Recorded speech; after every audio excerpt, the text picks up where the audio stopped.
Assalamualaikum warahmatullahi wabarakatuh. Bismillah, alhamdulillah, wassalatu wassalamu ala rasulillah sayyidina Muhammad ibn Abdillah, amma ba'du wa ba'dat tahiyah. Yang Bapak banggakan anak-anak Bapak, siswa-siswi kelas 4 SD Al-Kafah. Pada kesempatan kali ini bertemu lagi kita dalam pembelajaran daring materi Sejarah Kebudayaan Islam atau SKI. Nah, dalam hal ini kita akan masuk pada materi bab yang kedua tentang ketabahan Nabi Muhammad SAW dan para sahabat-sahabatnya. Untuk anak-anak sekalian, materi bisa dilihat, bisa diprint dari rangkuman yang nanti insya Allah akan Bapak kirim. Dan kali ini anak-anak bisa menyimak video ini. Setelah itu nanti anak-anak akan mengerjakan latihan-latihan yang Bapak akan berikan. Yang pertama, sekarang kita bicara tentang ketabahan Nabi Muhammad SAW dalam berdakwah. Dan yang kedua nanti kita akan bicara tentang ketabahan para sahabat-sahabat Nabi. Ketabahan Nabi Muhammad SAW di dalam berdakwah sudah tidak diragukan lagi, karena Nabi Muhammad termasuk Nabi yang paling hebat di antara Nabi-Nabi yang lain. Nabi yang mendapat julukan Ulul Azmi bersama dengan 4 Nabi yang lain, ada 5 Nabi, dan Nabi yang menjadi pemimpin para Nabi, sehingga di dalam berdakwah Nabi Muhammad adalah Nabi yang paling tabah dan sabar di dalam menghadapi umatnya. Setelah Nabi Muhammad menerima wahyu berupa surah Al-Hijr ayat 94 dan 95 yang berbunyi Bismillahirrahmanirrahim, fasda' bima tu'maru wa a'rid 'anil musyrikin inna kafainakal mustahzi'in, yang artinya, maka sampaikanlah Muhammad secara terang-terangan segala apa yang diperintahkan kepadamu dan berpalinglah dari orang-orang musyrik. Sesungguhnya kami memelihara engkau Muhammad dari orang-orang yang memperolok-olokkan engkau. Nabi semakin semangat untuk berdakwah secara lebih luas kepada masyarakat umum yang ada di kota Mekah pada waktu itu. Nah, dakwah secara terang-terangan yang dilakukan Nabi disertai dengan dakwah bil jahr, disebut dengan dakwah bil jahr. Kalau dakwah dengan secara sembunyi-sembunyi disebut dakwah bisirri, kalau dakwah dengan terang-terangan disebut dengan dakwah bil jahr. Meskipun Nabi Muhammad mendapat hinaan dan ejaan dari kaum kafir Quraisy, beliau tetap tabah dan sabar untuk melakukan dakwah dan terus berdakwah. Kemajuan dakwah Nabi Muhammad tidak disukai oleh orang-orang kafir Quraisy, apalagi ajaran beliau adalah ajakan untuk menyembah Allah yang dianggap bertentangan dengan ajaran nenek moyang mereka. Maka kemudian di antara usaha-usaha yang dilakukan oleh orang-orang kafir Quraisy untuk menghalang-halangi, merintangi dakwah Nabi, orang-orang kafir Quraisy melakukan beberapa hal. Antara lain, yang pertama, orang kafir Quraisy itu merayu, meminta kepada pamannya Nabi yang bernama Abu Thalib agar Abu Thalib membujuk kepada keponakannya yaitu Nabi Muhammad agar Nabi Muhammad memberhentikan dakwahnya. Dan orang-orang kafir Quraisy akan memberi 3 imbalan. Yang pertama harta, yang kedua tahta, yang ketiga wanita. Harta yang sangat banyak, kalau Muhammad berhenti dari dakwah akan diberi harta yang banyak. Yang kedua tahta, kedudukan, akan diangkat menjadi pemimpin mereka. Dan yang ketiga wanita, akan disiapkan wanita-wanita cantik Mekah untuk dipersunting sebagai istrinya. Tapi cara ini pun tidak mempan untuk menghalangi dakwah Rasulullah.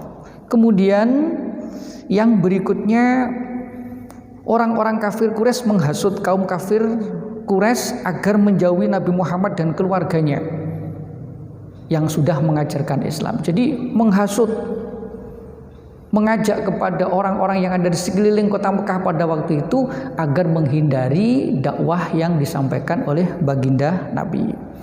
Kemudian yang berikutnya memfitnah bahwa Nabi Muhammad sebagai pembohong. tukang sihir, pemecah belah kaum Quraisy. Ini termasuk yang dilakukan oleh istrinya Abu Lahab, mengatakan bahwasanya Nabi Muhammad telah gila, Nabi Muhammad telah sinting, gak waras dan seterusnya, memfitnah Nabi Muhammad, menghasut Nabi Muhammad SAW. Namun upaya-upaya yang mereka lakukan itu tetap gagal, tidak membuahkan hasil.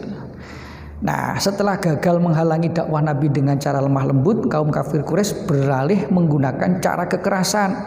Antara lain, yang pertama, saat Nabi sedang berpidato di hadapan orang kafir Quraisy, Nabi dilempari dengan batu hingga terluka. Dilempari dengan batu hingga terluka.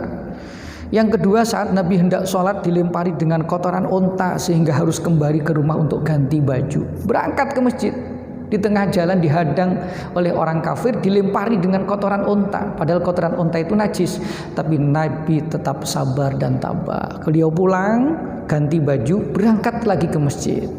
Kemudian yang ketiga, saat sedang sholat, Nabi Muhammad pernah dicekik oleh Uqbah bin Mu'aid hingga sulit bernafas. Sedang sholat dicekik, bayangkan dicekik saat beliau sedang sholat.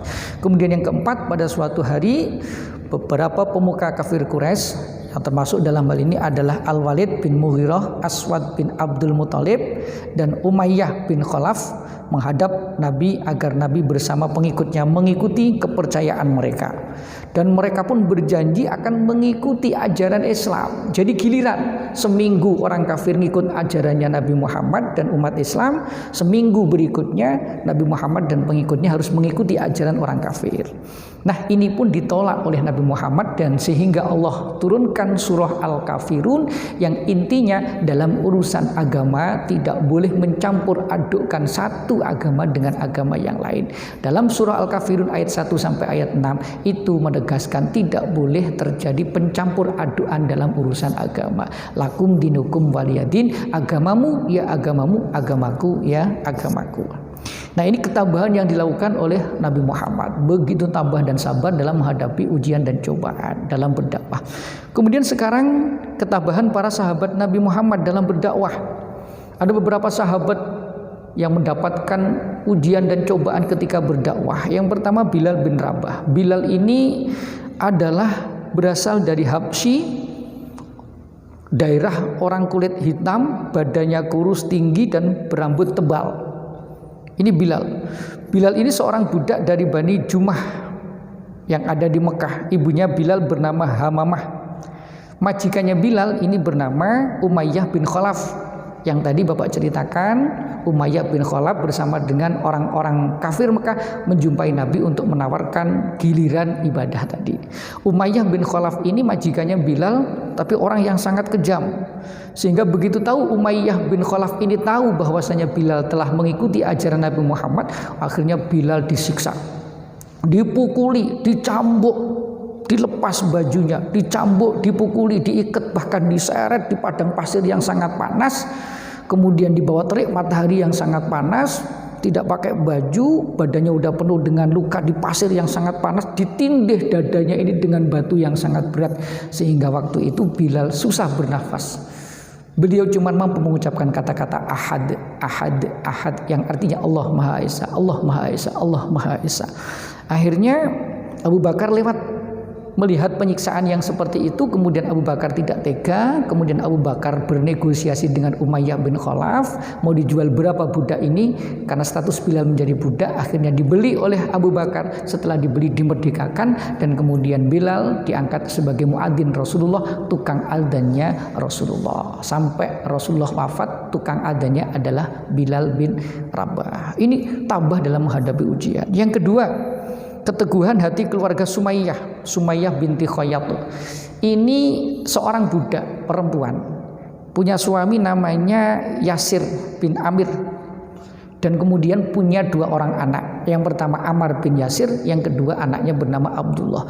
4 orang dalam satu keluarga ini menjadi budak dari Abu Jahal. Abu Jahal, tokoh kafir Quraisy. Begitu mendengar Sumayyah binti Khayyat dan keluarganya telah mengikuti ajaran Nabi Muhammad, akhirnya disiksa. Sumayyah dan keluarganya disiksa, dipanggang di atas bara api yang sangat panas. Sehingga dalam siksaan itu Yasir, bapaknya Amr, kemudian sama Abdullah, dua-duanya meninggal dalam penyiksaan itu. Kemudian Sumayyah diangkat setelah kondisinya sudah sangat memprihatinkan. Ammar pun juga tidak sampai meninggal dunia. Lalu kemudian Sumayyah disiksa lagi pada waktu yang berbeda. Karena tetap tidak mau meninggalkan ajaran Islam, Sumayyah disiksa lagi dengan cara apa? Ditusuk bagian rahimnya ini dengan tombak, dengan besi, dengan senjata tombak ya, besi yang tajam ditusuk. Bahkan menurut riwayat kemaluannya yang ditusuk sampai pada akhirnya Sumayyah meninggal dunia. Dan Yasir pun Ammar disiksa lagi dengan dipakaikan baju besi yang sangat panas, dipakaikan di badannya, kemudian disalib di atas padang pasir, ditindih dengan batu. Begitulah siksaan yang dihadapi oleh pengikut Nabi Muhammad. Tapi mereka tetap sabar dan tabah. Bahkan yang meninggal dunia dalam penyiksaan, mati syahid, masuk surganya Allah tanpa hisab. Ini luar biasa. Kemudian yang ketiga, keteguhan hati Zubair bin Awam. Zubair bin Awam ini masuk Islam ketika masih berusia 8 tahun. Kemudian Zubair ini disiksa oleh pamannya sendiri dengan cara digantung di atas tiang, di atas bara api yang sangat panas. Kemudian yang keempat, keteguhan hati Abu Dzar Al-Ghifari. Nama asli Abu Dzar adalah Jundub bin Janadah. Nah, Abu Dzar ini seorang yang keras dan pemberani. Ketika Abu Dzar disiksa oleh orang kafir Quraisy dengan mengepung dan memukulinya hingga terjatuh, lalu ditolong oleh Abbas, pamannya Nabi. Jadi Abu Dzar tidak segan-segan meneriakkan kalimat tauhid di dekat Ka'bah, didengar oleh orang kafir Quraisy, kemudian dikepung. Setelah dikepung disiksa. Untung saja pada waktu itu ada Sayyidina Abbas, pamannya Nabi, yang lewat kemudian menyelamatkan Abu Dzar. Yang kemudian Abu Dzar ini terkenal sebagai seorang perawi hadis yang meriwayatkan banyak hadis dari baginda Rasulullah. Kemudian keteguhan hati Khabbab bin Arath. Khabbab sangat pandai membuat senjata dari besi, pandai membuat senjata dari besi, pedang dan segala macamnya. Nah, kemudian Khabbab ini disiksa oleh orang Quraisy dengan diikat, dililit dengan rantai dari besi-besi. Hasil karyanya itu, senjata-senjata itu dijadikan satu untuk mengikat tubuhnya, kemudian dipanaskan. Bisa dibayangkan, besi panas diikatkan di tubuhnya Khabbab bin Arath. Nah, kemudian tidak hanya itu, majikannya yang bernama Ummu Anmar juga ikut menyiksa dengan meletakkan besi yang membara di atas kepalanya Khabbab. Bisa dibayangkan, ini besi panas ditaruh di kepala. Tapi tetap juga mereka sabar dan tabah di dalam menghadapi ujian dan cobaan dari orang-orang kafir Quraisy ketika mempertahankan akidah dan keimanan. Nah, itulah barangkali yang bisa disampaikan keteguhan hati para sahabat-sahabat Nabi. Nah, kemudian sekarang kita meneladani ketabahan Nabi Muhammad dan para sahabat-sahabatnya dalam berdakwah. Satu, dakwah Nabi dan para sahabatnya tidak berjalan dengan mudah, penuh dengan rintangan, penuh dengan tantangan, penuh dengan hambatan, tapi semua itu dihadapinya dengan tabah, sabar, tetap tawakal kepada Allah Subhanahu wa taala. Pada awalnya tekanan kaum kafir Quraisy dilakukan dengan lemah lembut, dengan merayu, dengan iming-iming harta, tahta dan wanita. Tapi kemudian karena tidak mempan, berlanjut dengan cara yang kedua, dengan cara kekerasan, dengan cara penyiksaan, terutama yang disisa adalah golongan orang-orang lemah, golongan budak yang mereka itu tidak mampu untuk memberikan perlawanan. Tapi tetap juga para sahabat Nabi gigih dalam mempertahankan keimanan. Kemudian semua tekanan itu dihadapi oleh Nabi dan sahabatnya dengan sabar, tabah, tenang, ikhlas, dan maaf. Tidak ada dendam dalam hatinya. Mereka mau memaafkan kepada orang yang telah menyiksanya jika meminta maaf. Kemudian ketika Aisyah ditanya tentang Rasulullah SAW, maka beliau menjawab bahwa akhlak Rasulullah itu adalah Al-Quran. Kana khuluquhul Quran, akhlak Rasulullah adalah Al-Quran. Sehingga apa yang ada di dalam Al-Quran itulah pribadi sosok baginda Rasulullah SAW. Orang yang penyabar, penyantun, orang yang pemaaf, dan orang yang begitu tabah dan sabar dalam menghadapi segala ujian dan cobaan. Kemudian kita selaku umat Nabi Muhammad harus mencontoh akhlak Rasulullah dan para sahabatnya. Kita harus sabar ketika ada orang lain mengejek kita, menghina kita, kita tetap sabar. Jangan pernah pelihara dendam dalam hati, karena dendam dalam hati akan membuat kita, hidup kita ini semakin sengsara, semakin sempit. Alangkah lebih baiknya kalau kita memaafkan. Ada orang lain bersalah kepada kita, maafkan, karena tidak ada untungnya kita pelihara dendam di dalam hati. Maafkan, toh pada akhirnya orang yang memberikan maaf akan dibangunkan istana di surganya Allah Subhanahu wa taala. Mudah-mudahan kita termasuk golongan orang-orang yang sabar, orang-orang yang tabah dalam menghadapi ujian dan cobaan, yang tentunya bentuk cobaannya akan berbeda seperti yang dihadapi oleh baginda Nabi dan para sahabat, beda dengan apa yang kita hadapi dalam mempertahankan akidah dan keimanan. Mudah-mudahan kita semuanya termasuk golongan orang-orang yang akan mendapatkan ridho dari Allah Subhanahu wa taala. Sekian materi yang Bapak sampaikan pada pertemuan kali ini, kurang lebih mohon maaf. Billahi taufik wal hidayah. Wassalamualaikum warahmatullahi wabarakatuh.